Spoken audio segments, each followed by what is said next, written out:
Subscribe करें हमारे channel को और बेल आइकन दबाएं। नमस्कार बच्चों। आज जैसा कि आप सभी को पता है कि अभी हम प्रॉफिट एंड लॉस सीख रहे हैं। इसमें हमारे दो पार्ट हो चुके हैं। सबसे पहले प्रॉफिट एंड लॉस फाइंड करना और सेकंड पार्ट में आपने देखा क्रय मूल्य और विक्रय मूल्य ज्ञात करना। यदि आपने अभी तक वो वीडियो ना देखे हों तो आप डिस्क्रिप्शन बॉक्स में जाके लिंक पर क्लिक करके वो पिछले दोनों वीडियो देख सकते हैं, जिससे आपको ये आगे का जो है चैप्टर बहुत अच्छे आसानी से समझ में आ जाए। तो लीजिए स्टार्ट करते हैं। प्रतिशत लाभ हानि की गणना कैसे करते हैं? आप सभी को प्रतिशत निकालना आता ही होगा। प्रतिशत का अर्थ होता है प्रत्येक 100 पर, यानी प्रत्येक 100 पर जो गणना अपन करते हैं उसे प्रतिशत बोलते हैं। यानी प्रत्येक 100 में से या 100 पर, यानी प्रत्येक 100 के लिए जो गणना करते हैं वो प्रतिशत बोला जाता है। आप सभी को पहले से ही पता होना चाहिए।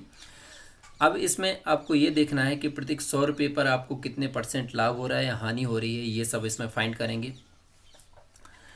किसी वस्तु का क्रय मूल्य मान लीजिए 200 रुपये है, ध्यान से देखना है। मान लीजिए 200 रुपीज़ है उसका क्रय मूल्य यानी परचेज प्राइस, तथा 210 रुपये में बेची जाती है। आप देख रहे हैं इसमें 210, ये 210 रुपये में बेची जा रही है, यानी इसका विक्रय मूल्य यानी सेल प्राइस आपका 210 रुपये है। वस्तु का क्रय मूल्य 200 रुपये है, विक्रय मूल्य 210 रुपये है। अब आप समझ रहे होंगे कि इसमें लाभ होगा, बेनिफिट होगा। तो लाभ बराबर 210 में से 200 घटा दिए तो 10 रुपये, ये पहले ही हम पढ़ चुके हैं। इसके बाद अब 200 में लाभ 10 रुपये का हो रहा तो ये कितने परसेंट हो रहा? ऐसा तो आप कह नहीं सकते कि 10% हो रहा है, बिल्कुल गलत हो जाएगा आपका अगर आप ऐसा सोचते हैं, क्योंकि आपको ये परसेंट निकालनी होगी। तो देखते हैं नेक्स्ट इसके आगे। तो क्या करेंगे, जैसे ही 200 के 10 रुपये जो लाभ हो रहा है इस पर आप प्रतिशत का फॉर्मूला लगाएंगे। उसके लिए करना क्या पड़ेगा, एक तो ये सिंपल सा मेथड है कि 1 रुपये का लाभ बराबर होगा 10/200 डिवाइड करके। तो यानी 100 रुपये का लाभ होगा 10/200 गुणे 100 बराबर 5 रुपये। तो इसमें क्या किया अपन ने, यानी मल्टीप्लाई 100 से कर दिया, ठीक है ना। फिर उसका जो भी क्रय मूल्य था उससे डिवाइड कर दिया, भाग दे दिया, तो यहाँ पर 5 रुपये आ जाएगा, अतः यानी 5% आ जाएगा। तो आपका यानी लाभ हुआ 5%। इस प्रकार से हम देखते हैं कि आपने क्या किया है इसमें, 100 रुपये पर लाभ 10 गुणे 200 गुणे 100 कर दिया। इस प्रकार से आपका ये सूत्र सामने आया, अर्थात प्रतिशत लाभ बराबर होता है लाभ गुणे 100 बटे क्रय मूल्य। ध्यान रखना है, आप प्रतिशत लाभ जब भी निकालेंगे तो सबसे पहले आपको लाभ निकालना पड़ेगा। क्रय और विक्रय आपको सवाल में दिया रहेगा, उस क्रय और विक्रय के माध्यम से आपको सबसे पहले बेनिफिट यानी प्रॉफिट लाभ निकालना पड़ेगा। लाभ कितना हो रहा है तो उसको पहले यहाँ पर लाभ लिख दीजिएगा। जितना भी लाभ आपका आ रहा है पहले यहाँ पर लाभ लिखा जाएगा। लाभ के जस्ट बाद फिर उसका मल्टीप्लाई वही 100 और अपॉन आपका यहाँ पे आ जाएगा सबसे पहले परचेज प्राइस यानी क्रय मूल्य, ठीक है ना। क्रय मूल्य से भाग कर दीजिएगा या इनको कट कर दीजिएगा, जिस प्रकार से भी आप करना चाहें, ठीक है। तो ध्यान दीजिए, इस प्रकार आप एक एक नियम के सूत्र की सहायता से प्रतिशत लाभ की गणना कर सकते हैं। आइए अब हम 100 रुपये पर होने वाली हानि की गणना भी करते हैं कि हानि कैसे होती है। देखें, मान लीजिए एक वस्तु 300 रुपये में खरीद कर आप 240 रुपये में बेच रहे हैं, तो आपको कितने परसेंट की हानि होगी?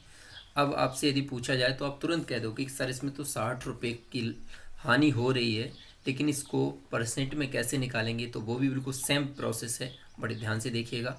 एक वस्तु का क्रय मूल्य 300 रुपये है और वस्तु का विक्रय मूल्य 240 रुपये है।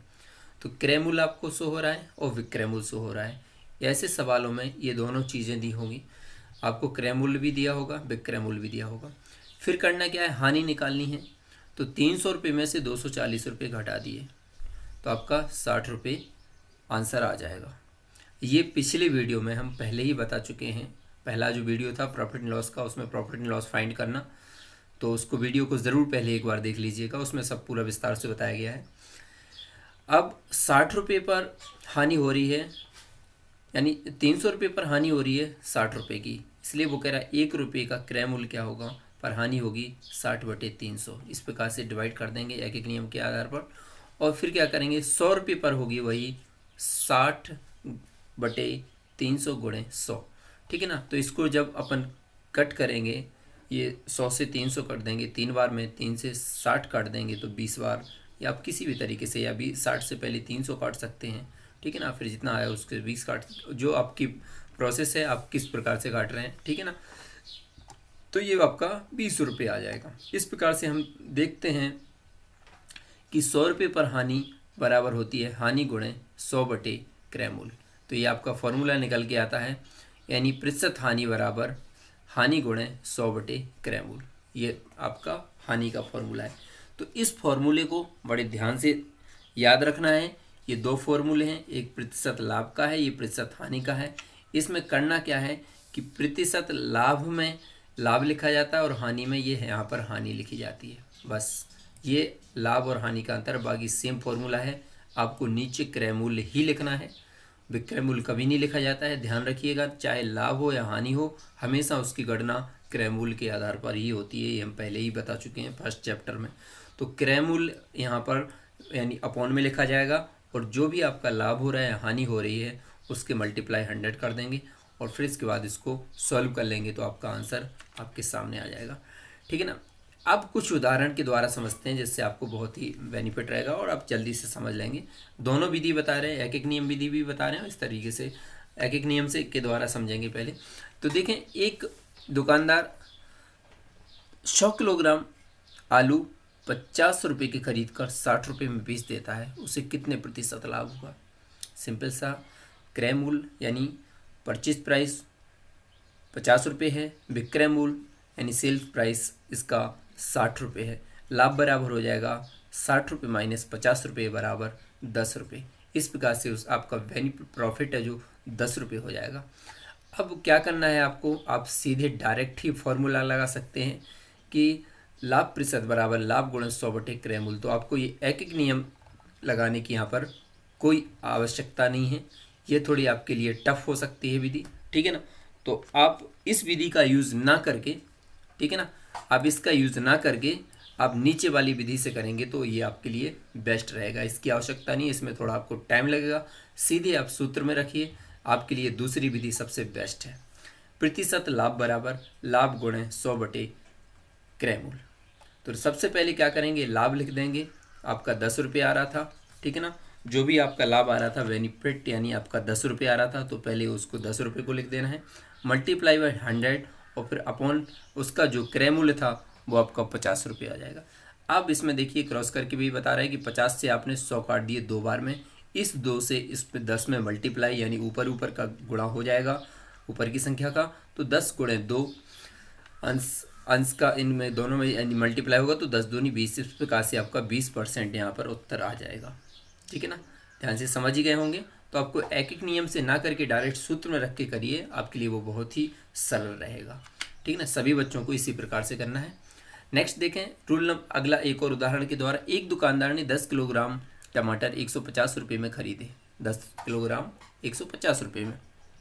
कुछ टमाटर खराब हो गए, शेष टमाटर जो बचे वो उसने 135 रुपये में बेच दिए। देखिए खरीदे कितने थे, 150 रुपये में 10 किलो, लेकिन कुछ ख़राब हो गए तो वो फिक गए। फिर इसके बाद में उसने बाकी के जो बचे थे वो 135 रुपये में बेच दिए। बताइए दुकानदार को कितने प्रतिशत की हानि हुई, कितना लॉस हुआ, इसको बड़े ध्यान से समझिए, ठीक है ना। तो आप किसी भी तरीके से कर सकते हैं, एक एक नियम विधि से भी या फिर सूत्र विधि से भी। तो ठीक है, आपको इसमें एक बार मैं दोनों विधि पे बता दे रहा हूँ।